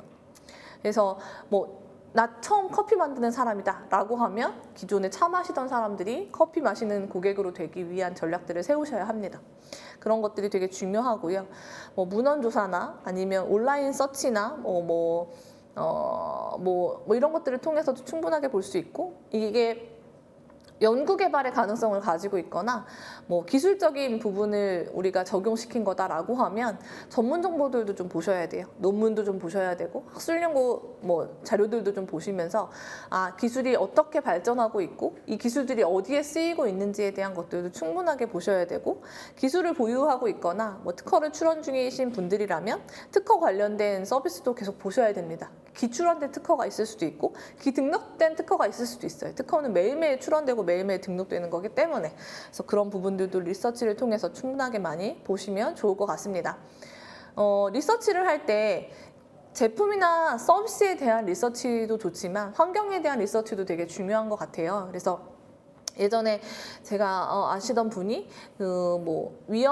약물 부작용에 대한 거를 사전에 좀 이렇게 예방하기 위해서 약물에 대한 부작용이 있는지를 검사하는 진단 키트를 만들려고 했던 그런 연구실 실험실 박사님들이 계셨거든요. 근데 그 박사님들이 아무 그런 리서치 없이 계속 그걸 만들고 있었어요. 자가 키트를. 그러다가 이제 저희가 프로그램 들어가면서 리서치를 처음에 딱 해봤는데 일단은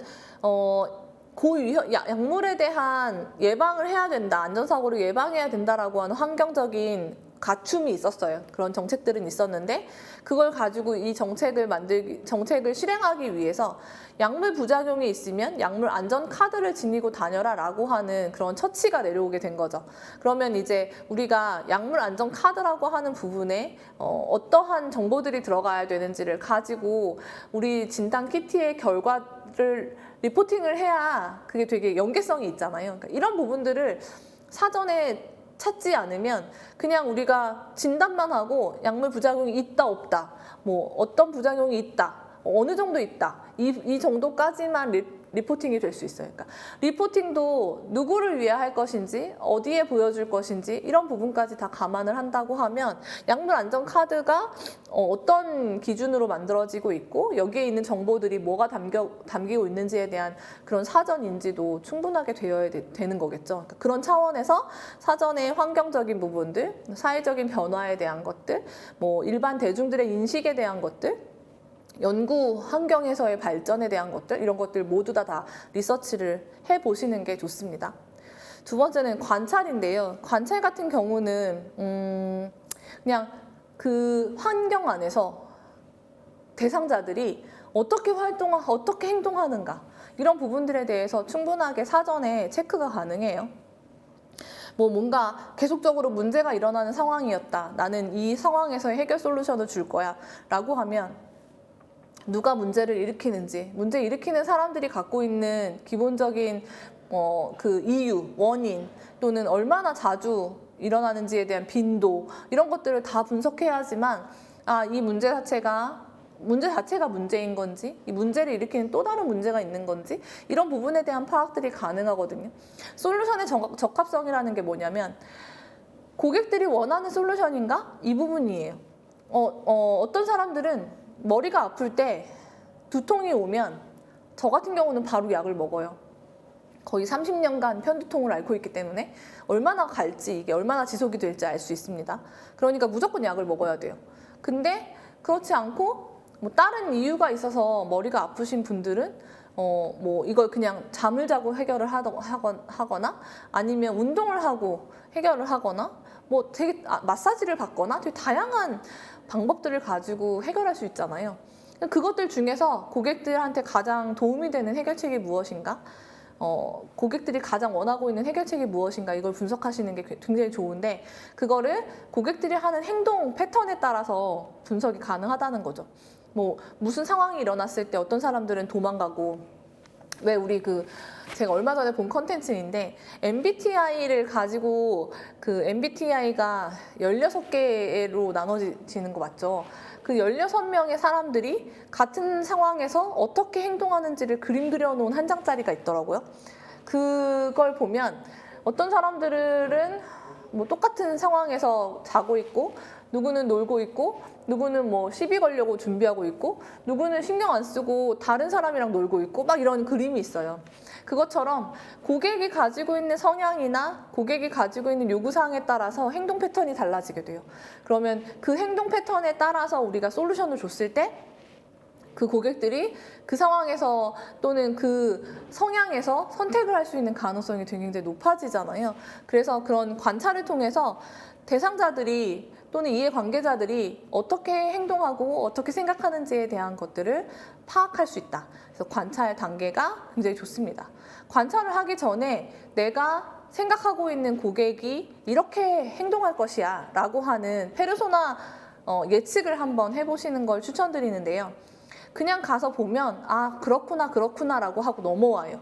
그냥 와요. 근데 이렇게 사전에 이 사람들은 이렇게 할 것이야, 이 고객들은 분명히 이 상황에서 이렇게 행동할 것이야 라고 하는 예측점들을 가지고 가면 실제로 그렇게 했는지 안 했는지에 대한 판단을 체크를 할 수 있습니다. 그러면 우리가 우리가 생각하고 있는 고객들에 대해서 어떤 부분들을 잘못 분석하고 있는지 이 부분을 확인할 수가 있어요. 그렇기 때문에 페르소나를 예측하고 관찰해서 확인하는 그런 과정을 한번 거치시면 좋을 것 같고요. 그래서 관찰을 하면 리서치를 통해서 확인되지 않은 고객의 문제 상황이나 아니면 고객이 그 문제에서 어떠한 행동을 하는지에 대한 행동 패턴을 분석하실 수 있습니다. 굉장히 좋은 방법 중에 하나라서 저는 리서치하고 관찰은 무조건 해야 된다라고 생각을 합니다. 우리가 무엇을 하던 어떤 비즈니스를 하던 대상자들은 있을 수밖에 없고 그 대상자들은 특정 상황에서 특정 행동들을 할 수밖에 없어요. 그 특정 행동을 하는 상황에서 내가 솔루션을 줬을 때 얼마나 많이 적용 가능성이 높은지에 대해서 사전 예측을 하기 위해 관찰까지는 무조건 진행을 해보시면 좋을 것 같고요. 다음은 인터뷰인데요. 고객조사라고 하는 키워드를 가지고 질문을 했을 때 대다수가 고객조사를 다 해봤다고 말씀하십니다. 근데 그 분들이 얘기하는 고객조사가 거의 대부분 서베이더라고요. 여러분들 다 서베이는 한 번씩 해보셨을 것 같은데 저는 스타트업이 비즈니스를 준비하는 과정에서 시장조사를 서베이로 하는 게 가장 적합하지 않다라고 생각합니다. 이거는 정말 저를 죽여도 그렇게 아니라고 저는 답할 수밖에 없는 그런 부분인데요. 이거 한번 보실까요? 청년 세탁이라고 유기농, 그러니까 친환경 세탁 세제를 만들고, 그다음에 세탁소를 만들고, 그다음에 세탁 세제 자체를 얼룩이 잘 지는 세탁 세제를 친환경으로 만든 기업이 있어요. 이기태 대표가 처음에 세탁소에다가 이런 제품이 나오면 쓸 건지에 대한 질문을 했대요. 근데 여기 보시면 380건을 했는데 380건 중에서 그때 98%인가가 쓰겠다라고 대답을 하셨다 그랬거든요. 근데 실제로 만들고 나니까 단 한 명도 제품을 사지 않더래요. 이게 이 청년 세탁의 사례뿐만이 아니라 저는 기본적으로 성공한 기업들 만나면 물어보거든요. 서베이를 고객 조사를 어떻게 했냐? 서베이가 실제로 도움이 되더냐? 이 질문을 꼭 하는데 진짜 서베이는 단 한 명도 도움됐다라고 얘기하는 기업을 못 봤어요. 서베이는 기본적으로 여러분들이 거기에 답지를 주잖아요. 객관식이니까. 객관식 답지를 주면 대부분의 사람들은 가장 예쁜 답을 선택합니다. 우리나라는 성선설에 가까운가 봐요. 거의 대부분 좋은 답들을 선택해줘요. 그래서 착한 답. 얼마 전에도 제가 그 대표님 한 분을 만났는데 서베이를 하셨대요. 아이들의 아이들 관련된 그런 거였는데 아이들 신발을 신길 때 뭘 가장 중요하게 생각하냐라고 하는 질문에 편안한 착용감이라는 대답이 1위였다고 합니다. 그래서 나머지 객관식 질문들에 대해서 물어봤거든요. 그랬더니 가격, 디자인, 그다음에 착용감, 사이즈 이런 게 있었던 거예요. 근데 엄마라면 아이들 신발을 살 때 착용감을 가장 중요하게 생각할 거예요, 분명히. 그러니까 다들 답변은 착용감으로 답변을 합니다. 근데 실제로 신발 살 때 엄마들이 신발 살 때 뭘 보고 신발 사는 줄 아세요? 뭘 보고 살까요? 브랜드 보고 삽니다. 거의 대부분 완전 영아들 0세에서 1세가 지나면 바로 나이키로 넘어갑니다. 나이키, 아디다스 이런 거로 사신기거든요. 그래서 실제로 대답하는 것과 행동하는 것이 다른 게 고객들이다 이렇게 생각하시면 돼요. 그래서 오히려 이제 그런 서베이를 진행하는 것보다 관찰을 해보고 리서치를 하고 리서치의 내용을 확인하기 위해 관찰을 해보고 관찰해서 궁금한 사항들을 인터뷰를 통해서 물어보시면 되게 정확할 것 같아요. 왜 그런 행동을 했는지, 착용감을 왜 안 따지고 브랜드 보고 사셨어요? 라는 질문을 해야 되거든요. 그러면 고객이 브랜드를 선택할 수밖에 없었던 이유가 분명히 있어요. 엄마들 사이에서 이게 유행이에요 라던가 엄마들한테 보여주기식이어야 된다. 이런 것들, 아이의 의사와는 관계가 없는 거죠. 그러면 우리가 제품을 만들 때 또는 서비스를 만들 때 그 엄마의 의사를 반영해서 제품과 서비스를 만들어야 돼요. 그런 것들이 실제로 이제 고객 조사 안에서 다 나오게 되는 거기 때문에 저는 고객 인터뷰를 좀 하면서 왜 그들이 그렇게밖에 행동할 수 없는지 또는 그 행동하는 이유나 원인이 도대체 무엇인지에 대해서 그게 패턴이 과연 있는지 이런 부분들에 대해서 인터뷰를 통해서 좀 조사해 보시면 좋을 것 같습니다. 인터뷰 시간이 없기 때문에 인터뷰 내용은 이런 방법들이 있으니까 이 방법 쓰셔서 하시면 되고, 마지막은 이제 필드 테스트인데요.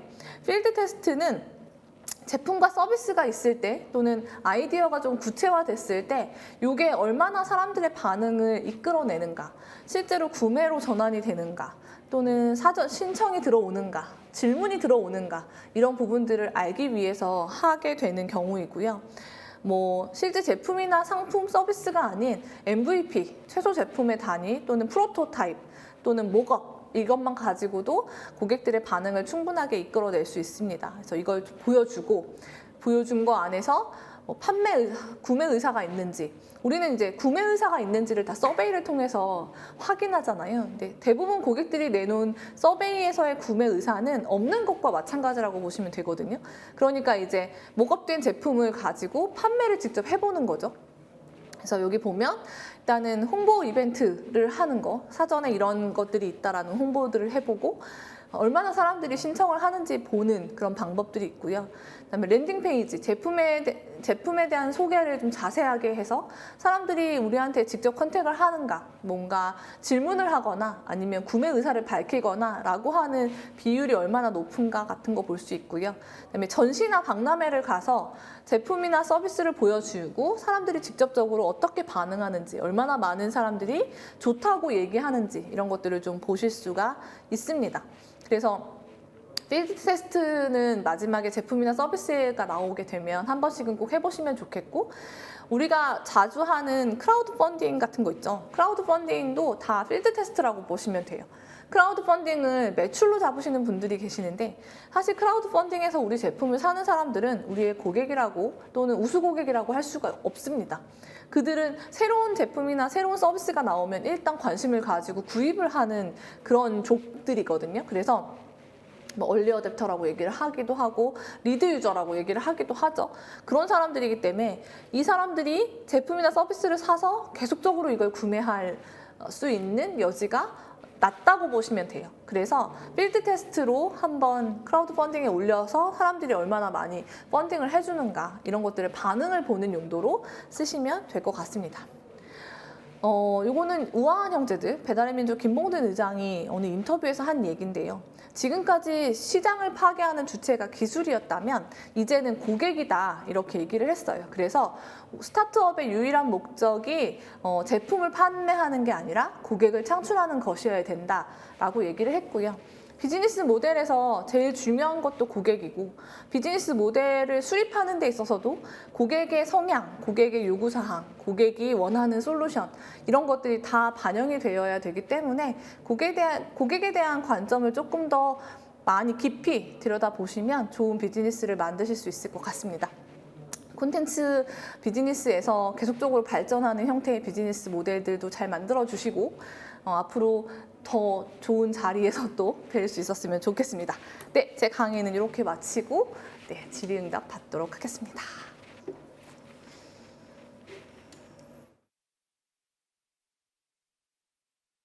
네, 35분이요? 55분? 네, 저희 55분까지 질문 받으신다고 하니까 지금 올려주시면 되겠습니다. 아무거나 질문해 주셔도 돼요. 꼭 이쪽 아니라 고객이나 비즈니스 아니라 투자 쪽도 그렇고 궁금하신 거 있으면 다 질문, 일단 제가 드릴 수 있는 선에서는 답변을 드리도록 할게요. 메일 주소, 연락처 제가 전달해 드리도록 하겠습니다. 시드 투자는 3년이 지나면 어려우냐고요? 아니요. 저희 멘티 기업 5년 차인데 올해 초에 받았습니다.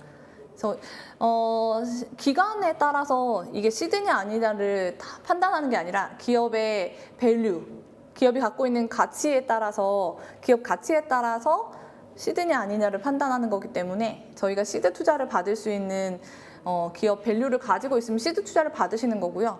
3년이든 5년이든 시간이 길어도 지금 뭐 프리 단계이거나 아니면 더 올라가서 시리즈 단계다라고 하면 시드 안 받으시고 바로 시리즈 받으셔도 돼요.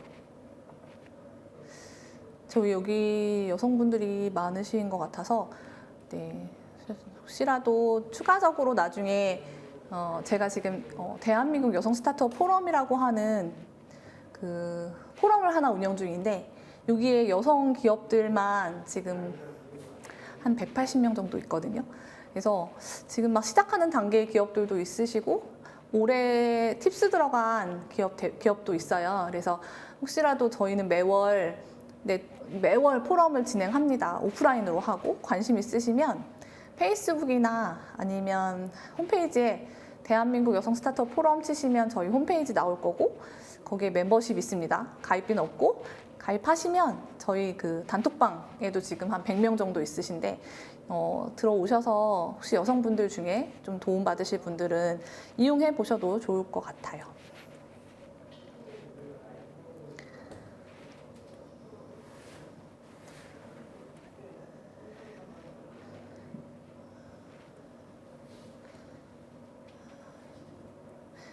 하드웨어 디바이스 기반 구독 플랫폼 사업. 하드웨어 디바이스 기반 구독 플랫폼이라고 하면 저희 이런 핸드폰, 막 이런 워치 이런 거 말씀하시는 건가요?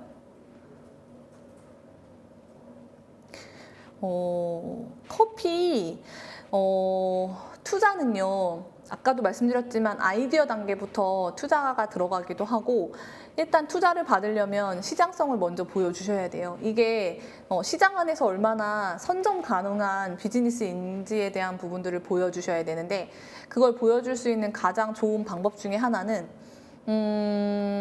예를 들어서 뭐 플랫폼이니까 공급자를 굉장히 많이 확보해 놓으셨다던가 아니면 수요자 유입이 잘 되는 구조이다라고 판단하게 하시던가 지금 MVP 단계니까 매출 구조를 보여주지는 않으시잖아요.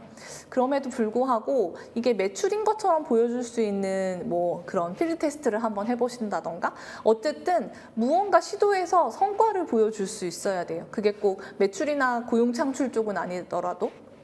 그래서 MVP를 가지고 한번 필드 테스트를 돌려보신다던가 아니면 서비스가 만들어지기 이전에라도 공급자들은 사실 지금처럼 뭐 구독 플랫폼이라고 한다 그러면 우리가 공급을 한다라고 했을 때 수요자들이 굉장히 충만하다라고 하는 부분들이라도 보여주시면 저는 좋을 것 같고 정확하게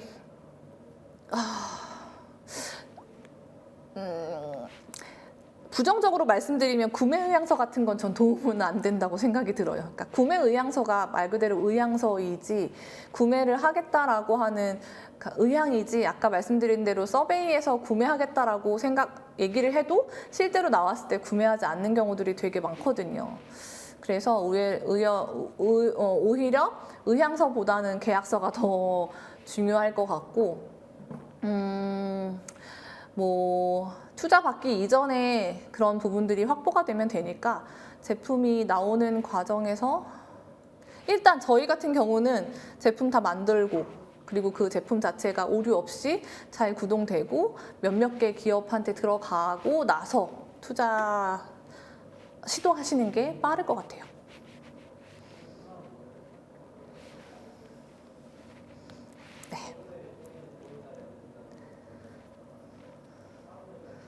다들 투자는 너무 어렵습니다. 네.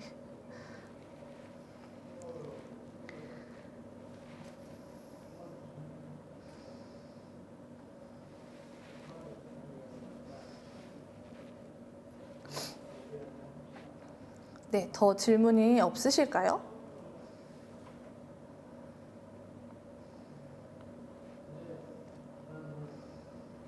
네, 더 없으신 것 같은데요. 잠시만요. 초기 투자는 보통 어떤 비율? 어떤 비율이요? 그 지분 비율 말씀하시는 거죠. 초기 투자는 보통 5%에서 10%가 가장 적합하다고 저는 판단합니다. 웬만하면 10% 이상은 넘지 않으시는 게 좋고요. 만약에 초기 투자를 시리즈로 받으신다라고 하면 15에서 20%까지는 괜찮은데 시드로 받으신다라고 하면 10% 이내. 그 정도가 가장 적합해요.